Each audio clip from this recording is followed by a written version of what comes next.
I'm like, good morning, everybody. I know it's afternoon, but it's morning for me. Um, so it's really weird not having it all like people actually here. So to see, but so Middle Eastern dance. Like Kessa already did her class, so I was kind of like thinking like, how can I do it slightly different from what she's already did per se? And I was thinking, um, we could do basics and things like that, but in the sense of you are wearing Middle Eastern clothing with all the different layers. And if you are moving, how are you going to have it to show up for your audience or to even show up at all? Because if seeing there is okay. Because you want to be able to have your movements when you're moving and you're dancing and you're having the several layers. Because if you're doing like the tribal American style stuff, small movements can be seen somewhat if your audience is fairly close. But if you're wearing Middle Eastern clothing and you have all the layers, it is going to be a little bit harder for your audience to see your movements. Plus, by wearing the garb of the time period and region, you're going to move differently than if you were wearing American tribal or American cabaret belly dancing, because you're not showing off as much of your body, and so you have the layers of clothes. So your movements are going to look different, and they are going to be bigger than what a lot of belly dancing, they do smaller movements. But also, if you have an audience, you want bigger movements so that people can see what you are doing. And so that was going to be my take on this class, is kind of going from that angle where we are going to make our movements bigger. So basics, like, so, and I always go with the basic, simple stuff for the basic ones. Like, so we go into our first thing that we want to do is make sure like our position of how we are standing is appropriate. And so, so you want to make sure that your feet are shoulder width apart. You want your knees slightly bent, so that way you are not straight and locked. Because if you're locked, it makes it, your movements are smaller and it actually wears your body down. You want to make sure your pubic bone is in neutral position, so not up, but down in neutral position. That gives you a wider range of movements with your hip. You want your shoulders back and down, kind of like this. So not like that, but kind of like this. So I'm like, I see people that are messaging, seeing. Okay, seeing.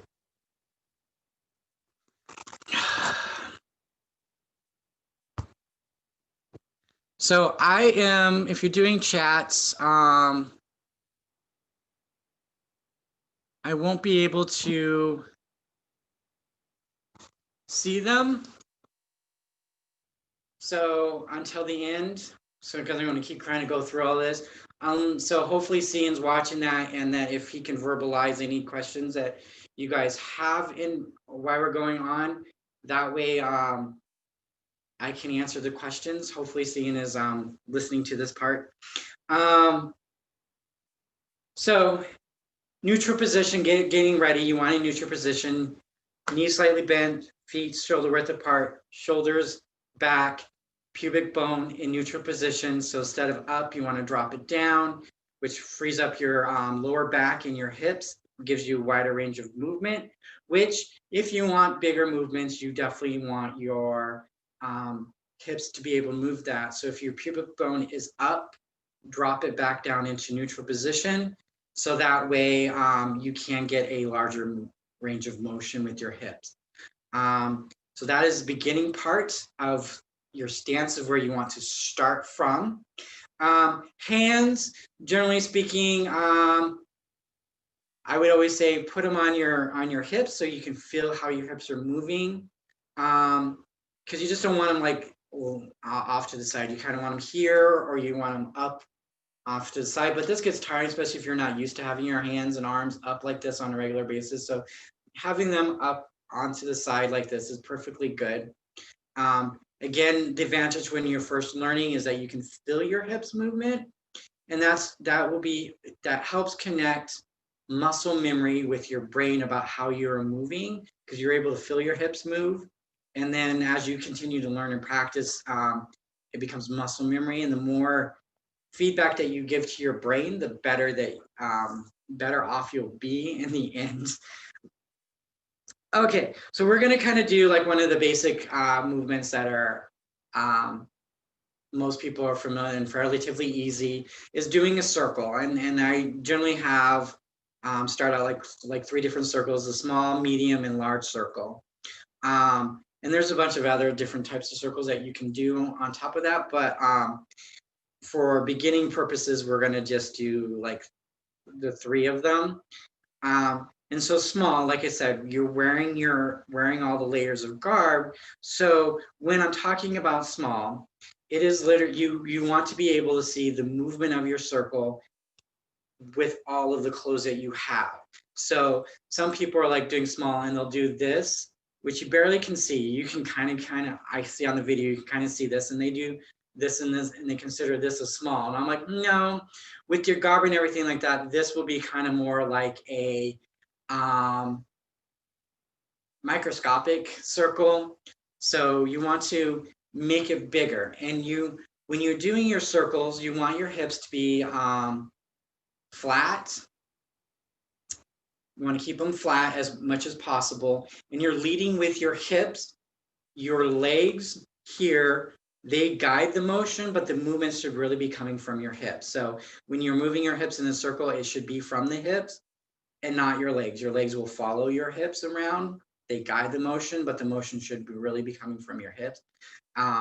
So minimizing as much body parts in the movement allows you to dance longer. So because you're only utilizing the muscles that you need, and compared to using all the muscles of your body, which will wear you out in long term. So if you can minimize your utilizing your legs in the movement, that's great. Your movement from your hip and the circle is going to be coming from your hips, and your legs are going to guide it. That's how come you want them to be slightly bent, so that way the movements is easier, but you're going to move from your hip itself.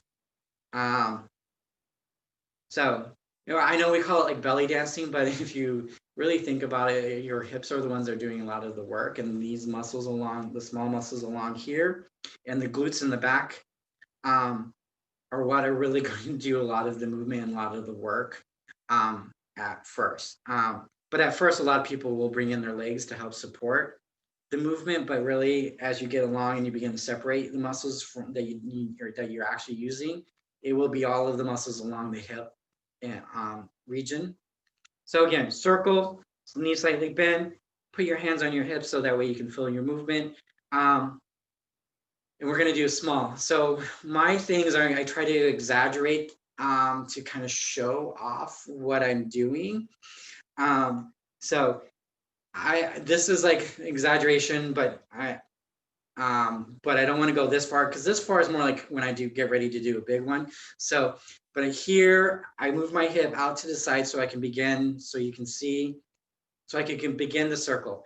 Then I'm going to bring it forward and then around and then back. And then I'm going to turn around so you can see the back part. So here I'm going back and over. So I'm committed one circuit for a circle. So that is what I would call a small circle. It may look fairly big, but actually if you're wearing like I said, you're wearing your layers and you want your audience to see what you are doing, you need to make it big. go big or go home, as they say sometimes. So, so circles with all your garb, you want to be able to make it so that way people can see what you are doing.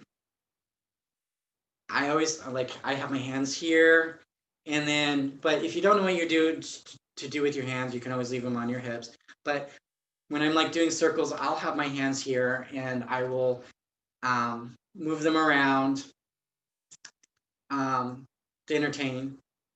So that way the audience can see hips, hands, multiple layers when you are dancing. As you go further along in dancing, you all do hands. So that way there's layers to it. So whatever you do on one side of your hip, you want to do on the other side. So if you're doing, you go in a clockwise position, make sure you go in a counterclockwise position. So that way both sides of your bodies and both sides of your hips get the movement that they need while you are doing this. Any part of the belly dancing, whatever you do on one side, you want to do on the other side, so they're both balanced. But realize when you are dancing and doing the movements of circles and things like this, because I'm doing a small circle, that one side will, especially if you haven't done this a while or ever done this before, one side will be clunkier than the other side. So you need to figure out what side of your body is clunky, and then that's the side that you want to do twice as much work at the beginning until they both even out. So initially your goal is to be able to do a circle and go either direction and have it flow without getting stuck, because sometimes you will get stuck because one side of the body is much more clunkier than the other. That's normal. So don't freak out if one side seems to be a little stiffer than the other side. That's normal. You just got to practice and work harder to get it so it's smooth like both sides are. So the second one, this medium circle, it's going to be slightly bigger than the other one. So I'm here doing a medium circle. I guess having my hands out, you can say it helps add balance too. But here I'm doing a medium circle. So it's bigger than the small one. And the audience should be able to see this one much more fluently than even the small one. So again, you want to make sure you do on both sides. It's when you're going out here, you're going larger range with your hips. If you're not familiar or used to doing that, it may feel uncomfortable, but trust me, as you practice, it will, your muscles will get used to it and they'll be able to do this. And this is also why it's important to make sure your pubic bone is in the neutral position, because if it's up, your range of motion is going to be pulled in, but if you put it neutral, you're able to get into a wider range of movement when you're doing your circles with your hips. And then this is the fun part where the large circle, and I go, there is actual an illuminated manuscript that kind of shows there are 3 dancers that are dancing, and they're in one position when they're doing this, but when you pull it all together, you can, as a dancer, I looked at it and went, oh my God, they're doing a large circle. And so when I saw that, I was like, that's how it would look like if they were frozen in one position. So large circles, so the illuminated manuscripts, they have the dancers that are up like this, and they're like this. They're all frozen in this kind of position. So, but it's a large circle. So if I do my hands in this position, if I'm doing a large circle, so I can start out, I normally like pubic, and I lean back a little bit so that, because I want it large. And then I go like this, and as I'm doing things here,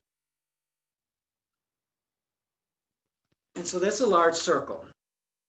And then of course you want to be able to do, so wherever your hip is, your arms are going to be on the opposite side of that.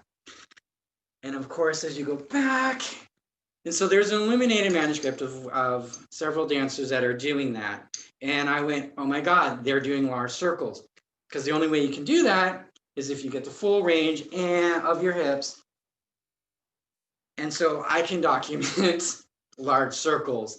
It's actually like 16th century Ottoman Turk dancers that are doing it.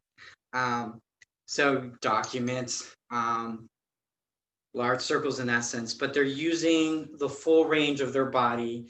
They're using the hands to entertain and accentuate the circle, because they're creating a circle above them as well, as they are going around in a huge circle. But this is also a huge circle. But at the same time, you also want to try to keep your head and your chest as stationary as possible, because ideally, if you could take different parts of your body in belly dancing, one part will move and the other part will stay stationary. Ideally, that will be ideal if they weren't all connected, but they are, our body's connected, so they will move with other parts of the body. But ideally, you want to kind of keep your head where it's at as you're moving along and all of this stuff. The rest of your body will move with you because it's all still connected, but you want to try to minimize as much as possible when you're doing it and still get big movement. I know it's kind of hard, but that's where muscle control comes into play. And that comes with a lot of practice. But this is big circles, fun stuff. And normally at this kind of stuff, after I've displayed all of this wonderful things, then I go around and have each of you guys do and practice all of those, and then I will help. But I really can't do that at this particular point because, well, you all aren't here.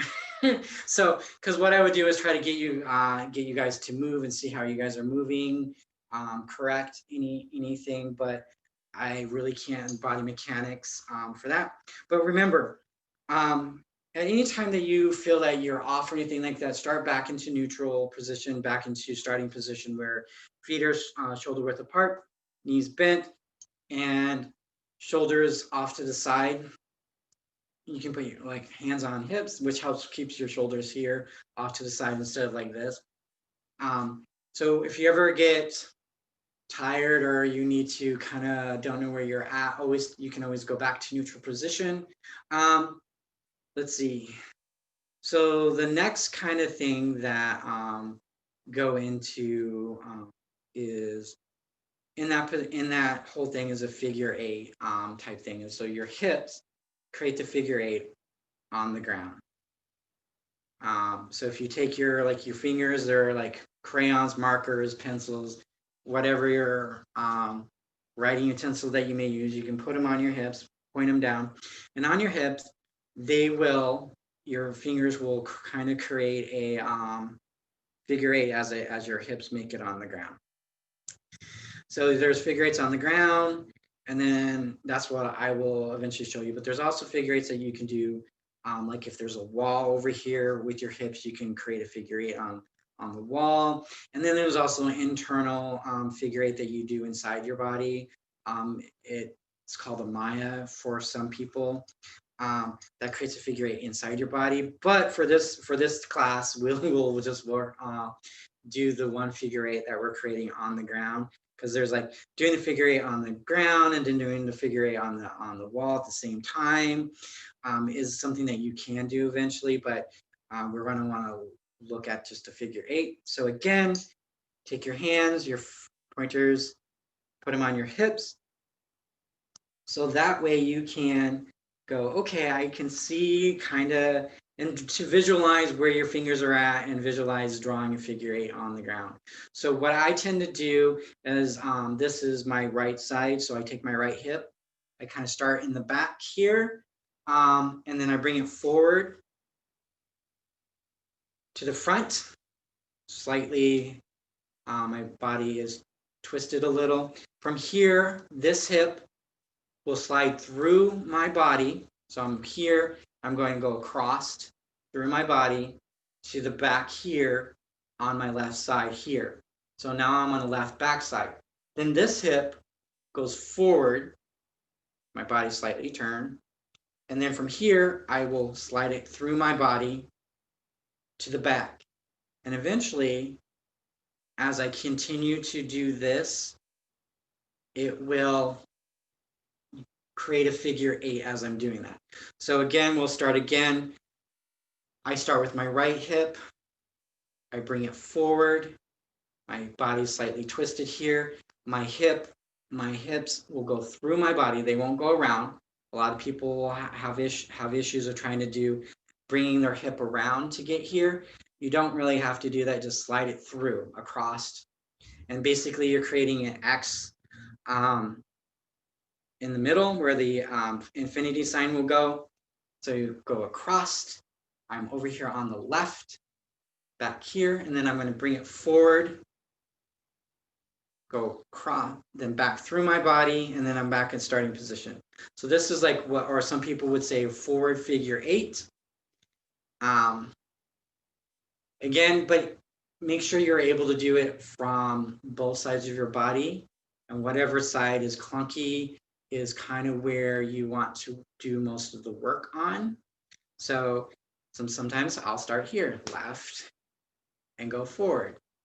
Hands position, you can have it on your hips, but you should be able to move your hips in a figure 8.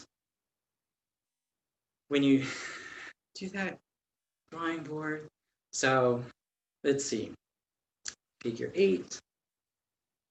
Okay, and then make sure you do it big enough.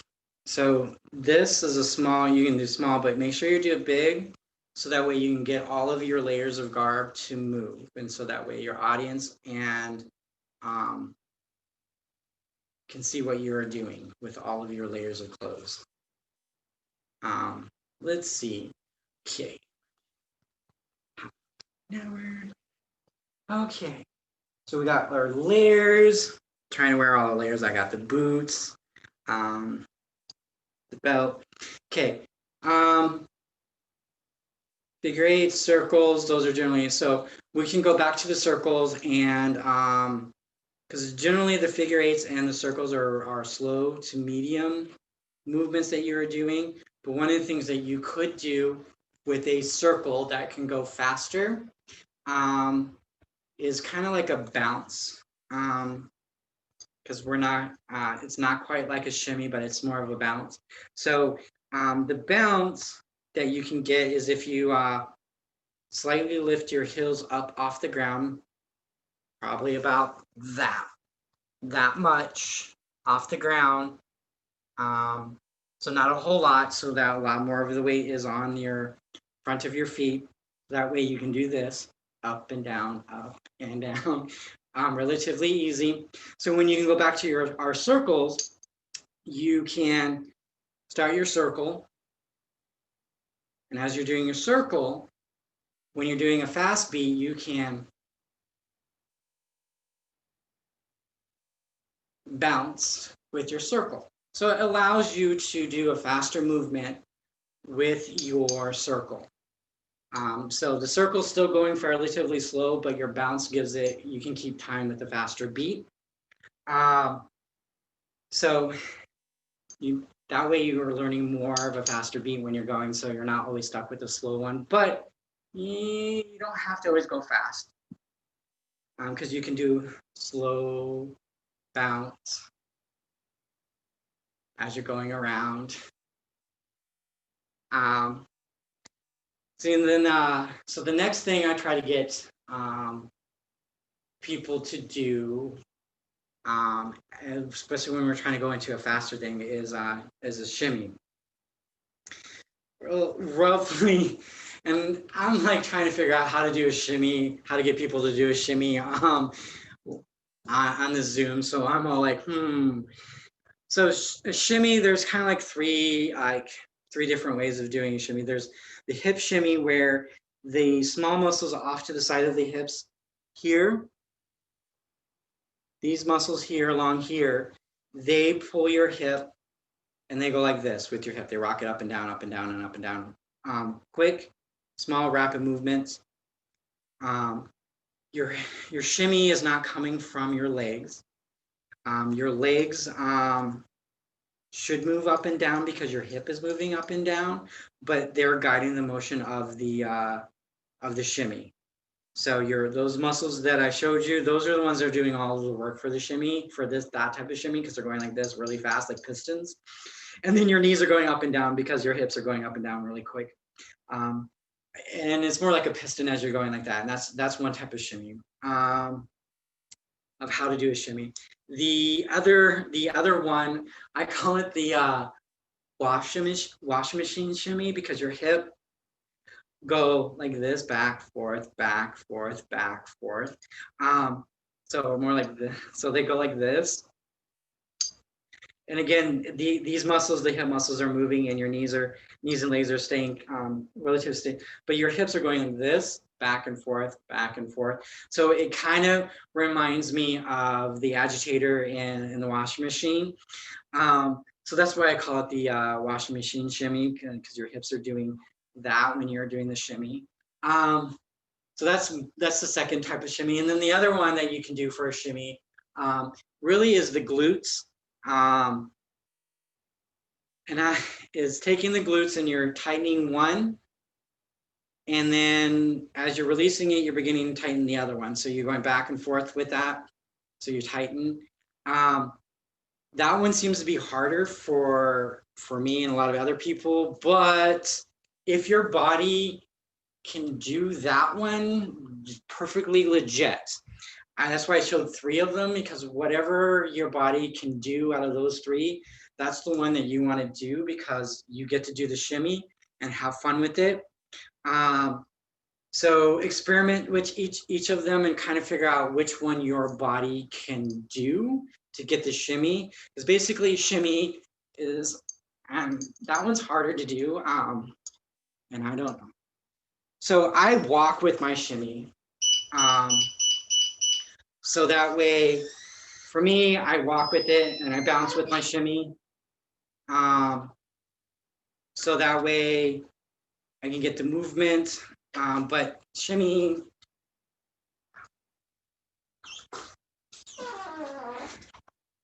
so the shimmy can, movement, it's quick, it's fast, and for me, I like to walk with it. So that's how come your legs are not involved in the movements of the hips, because then if you're walking with it, then you don't lose your shimmy as you're walking with it. So if you begin to learn how to do your shimmy without your legs, your legs can do hops, bounce, walks, and you don't lose your shimmy. So walking, again, I walk on the fronts of my feet as I'm doing it. So I'm more like that when I'm stepping, or I'm walking, taking big steps. So, and then shimmying, because my legs are separated from my hips when I'm doing my movements.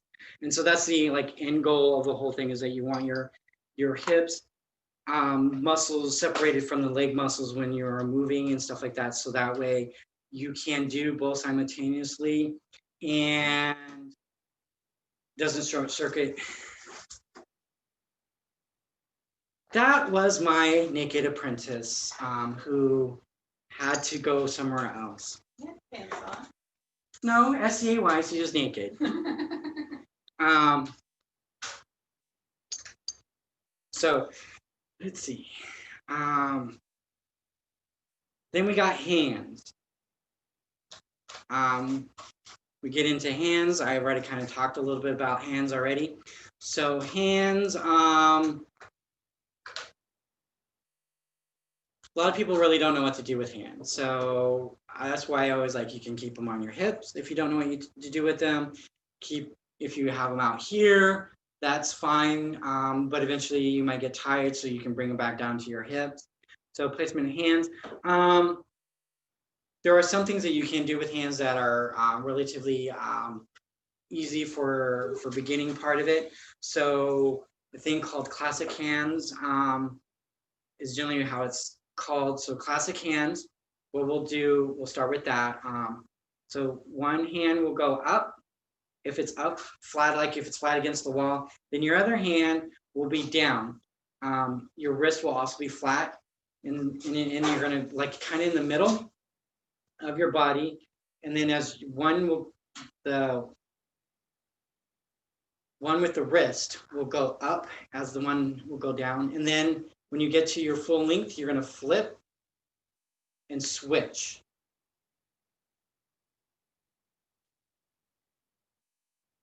And then switch. And you can go as slow as you need or as fast. Well, you don't want to go too fast because then people really can't see. Sometimes when I do this, I'll get to a point and I'll do a quick switch in the middle instead of finishing the whole thing. That quick switch type thing can reset your audience's eye to go back because it's a quick switch flip. And then they will start watching that again, especially if they get kind of bored with the slow that you're doing. That can go recatch, and reset the eye. So when you're doing stuff, remember switching it up so your audience can pay attention to what you're doing, resetting things, and it also helps reset things for you too. And it adds variety to your whole entire thing. So this is classic hands. And that's one thing you can do with your hands while you're doing a circle or a figure eight. So as your hips are working and doing the thing, your hands can be doing something else as well. Also, when you're doing like a circle, you can do, so also with the taking from this classic hand part of it, we're going to go, you can take your hands, go down here. This one's your wrist, your hand, and you can do this. And you can go back and forth here. I kind of call it like seaweed because if you're in the ocean and it waves back and forth. But then as you're going, you can also begin to have it come up. As you're going up, and then eventually it will go above your head. And then you can do that, and you can bring it down. So these are some of the things that you can do with your hands while you're doing a circle or a figure eight or you're shimmying. So that way your hands are doing something if you want them or you feel that they need to do something. You got your hands are doing something. Those are quick things that you can add to. They can speed up or slow down depending on the music and what you are doing.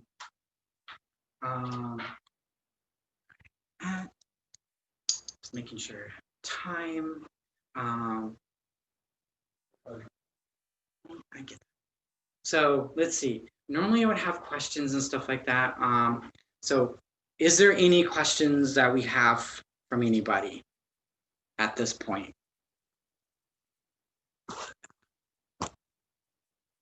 Okay.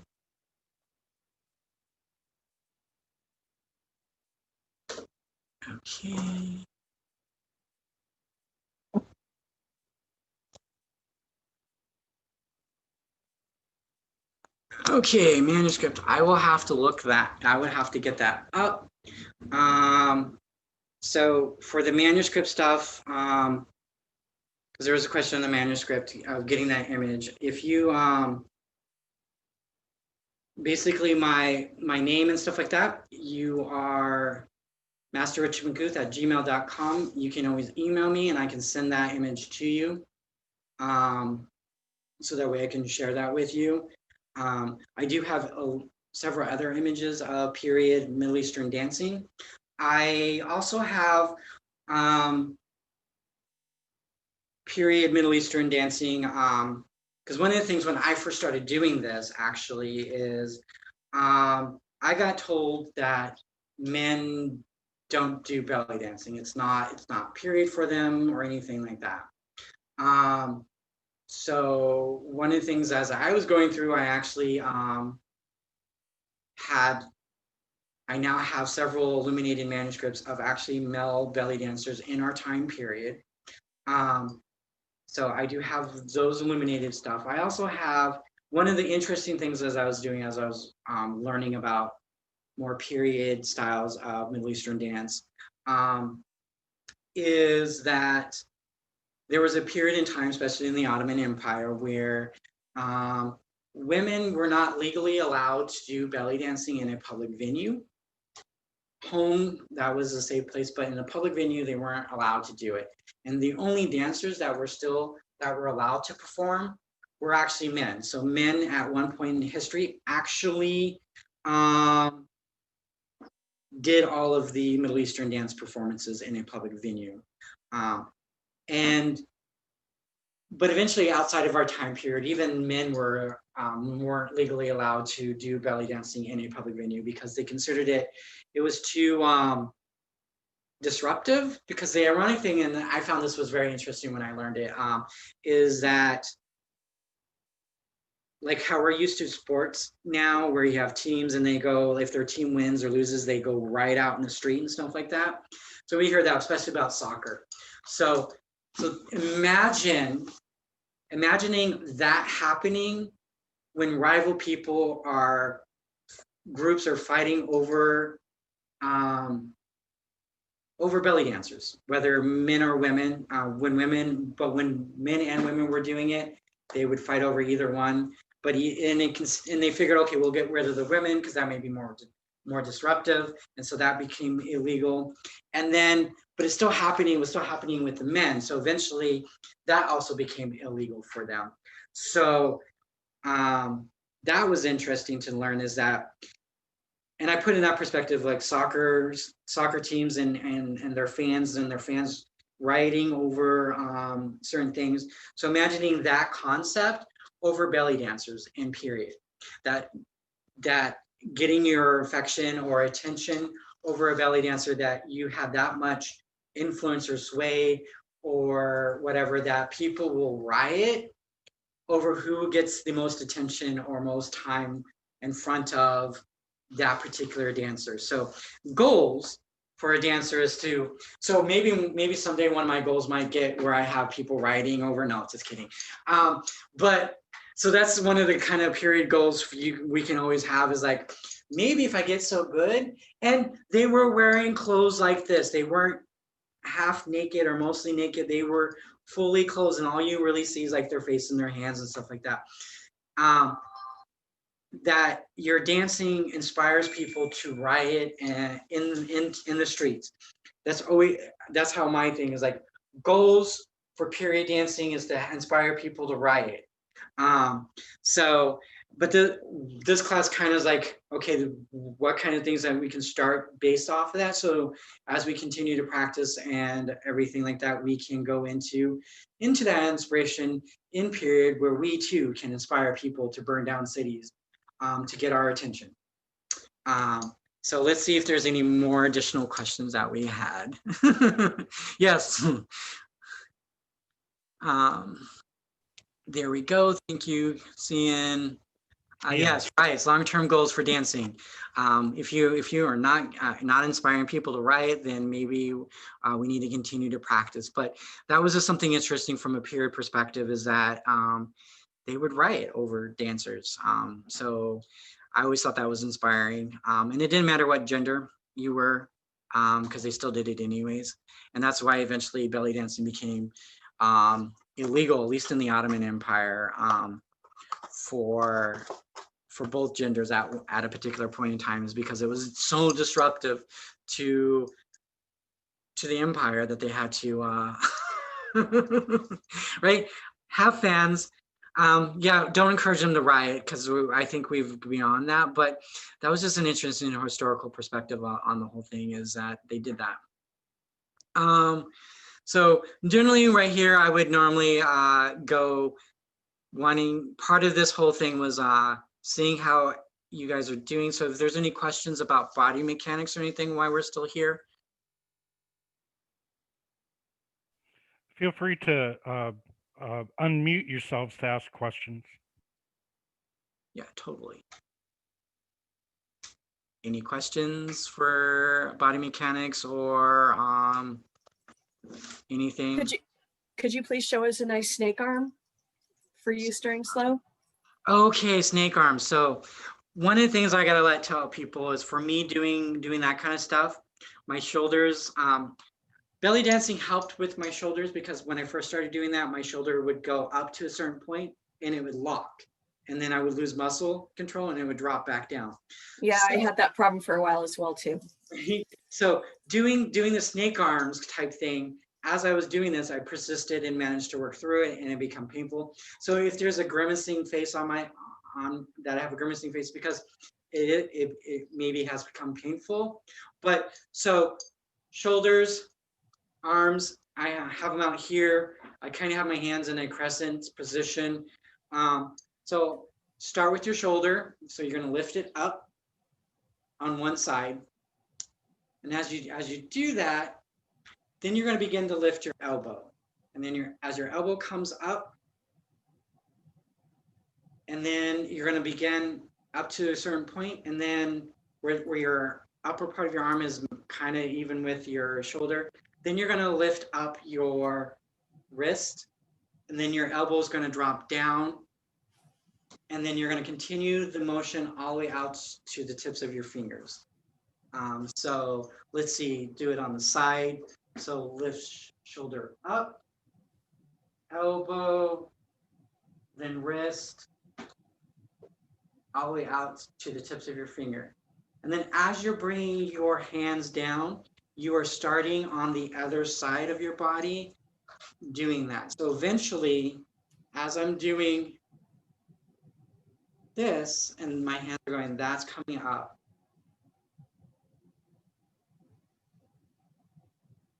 Yep, it popped. I'm Okay. sorry. No, it's okay. There you go. And then as you're going down, I spaded that.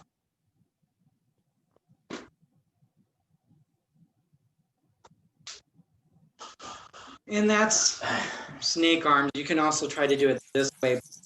It's easier to just do classic, but snake arms is generally off to the side because it's easier to do this as you go out and push out than trying to do it forward.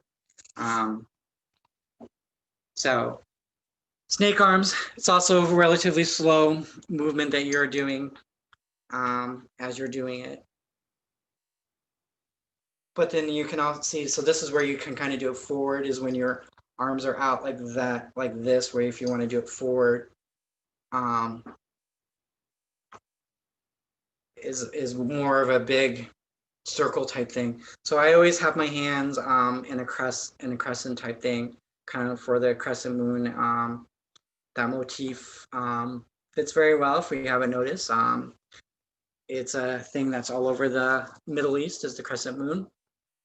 On their clothes, their thing like that. Because when, especially for the Turks and stuff like that, they came from Central Asia, and the lunar stuff was a very big thing, part of their religion before they converted to Islam. But when Islam first started in Mecca, the stone in Mecca was actually a place of worship for a lunar goddess before conversion over to Islam. So the lunar symbology has been very much part of Islam and the tribal cultures who have adopted it from multiple different places. So crescent hands kind of continues with that whole thing. Plus, it allows prettiness, or at least I think so, or other people have said so. But so like little movements with just your hands and no other body parts, because I'm here sitting down. So the other thing about like culture for Middle Eastern dance, you don't show the bottom of your feet, because that's considered an insult to the people who see it.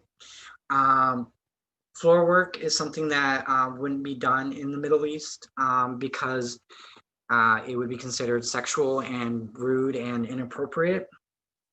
Plus, floor work isn't something to do unless you are higher than your audience. And so in that part, then you can do some floor work, but generally floor work is not a whole lot of things that they would do in a Middle Eastern cultural setting. The other thing, let's see, for cultural dancing, women, any movements forward, you don't really do that. because you don't want to show off the girls. That's considered inappropriate and something not to do. Let's see. Whole lot of things not to do or to do. One of the interesting things in a historical perspective and a cultural perspective from the Middle East is, but we see a lot in the SCA, and especially also around with the American tribal and so on, is the tassel belt. So in a historical, cultural, and cultural perspective, tassels, belts and things that we are familiar with were originally used that you put on a camel. So that way it takes this, because camels are very picky about if they will allow you or other people on them. And so in order to get people to ride and get merchants and stuff like that, merchandise on it, you need to mask the smell of the rider. What the tassels do is mask that, because that tassels, since they're on the camel and stuff like that, smells like the camel. And so they're more likely to allow somebody on them and allow other things on them because it smells like them. So that was the more historical use of tassels on living beings, and horses. They did it as well, but mostly for decorations. But for human beings, wasn't something that was really done, because the animals would have the tassels and not human beings. Or inanimate objects, because they would also do, so interesting, camels. And so they would decorate that. Obviously they want to make it pretty, but they would also use some tassels for like blankets and things like that. But it wasn't something that a human being would wear as a tassel belt. Because they would also, so think of it, if you wear a tassel belt, so from their perspective, you're kind of saying that you are willing to look like a camel or a beast of burden. And so in a culturally perspective, you really wouldn't want to wear a tassel belt. But in a modern American thing, tassel belts are perfectly fine. They don't have that same cultural connection as they do in the Middle East, but it's because it's completely divorced, because I'm pretty sure some people went, oh, that looks really cool, and decided that that's what they're going to do, and had no idea what the cultural or symbolic meaning of a tassel belt. Coin belts are also not really a thing in a period Middle Eastern. They are definitely a modern thing, and I do use coin belts or things like that, because when you're trying to do shimmying and learning how to shimmy, if you can get your coin belt or jewelry to move and you can hear it, then you know you're doing the shimmy. But in a historical, cultural perspective, those type of things weren't a thing. It's a very American thing to do. But I'm not saying you shouldn't do it, and it also has very uses, because wear it, and if you can get your hips to move fast enough and you can hear your coin belt going off, you know you're doing a shimmy. So it still has uses. And I'm not also saying tassel belts are necessarily bad per se, because when I first started doing belly dancing way back when, and I didn't know about the historical cultural component, I created a tassel belt and I would wear it, and I still have it too, because damn it, I put work into it.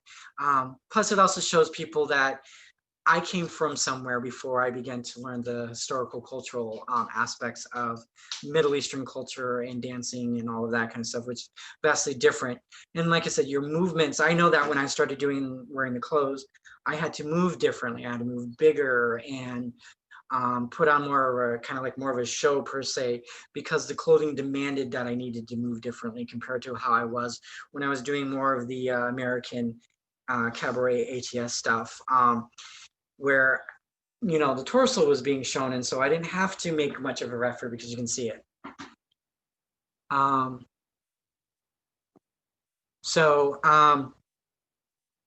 Before I run out of time, there's any other questions? Let me look at the chat thing.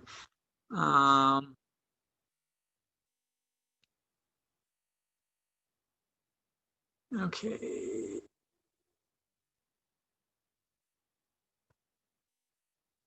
So speed, yeah, changing the speed, classic arms, you can do that. That changes up for you and your audience so they don't get bored and you don't get bored. And it brings it back that subtle movement. Like even when you're doing any dancing, even if you do a subtle stop and then go back is a good thing, because again, resets your audience's eye, and it also allows you a brief moment to reset yourself. So stopping could be incorporated into your dance, so that way it allows you to reset, but it also allows your audience to reset because it's a change. They've gotten used to the movement and now all of a sudden there isn't a movement, or they get used to a speed of movement and then you change up that movement.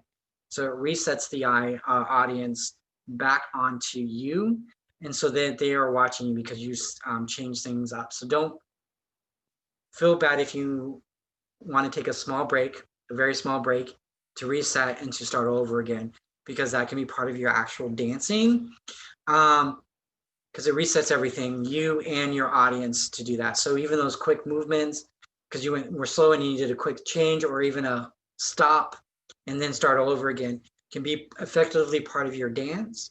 Because again, you want to keep your audience engaged with you. You want to have them continue to follow you, and you don't want to lose their attention. So changing things up is important in the whole thing. And pretty much, see if you guys have any other further questions, or if you want the illuminated manuscript images that I have of dancing and musicians and stuff like that,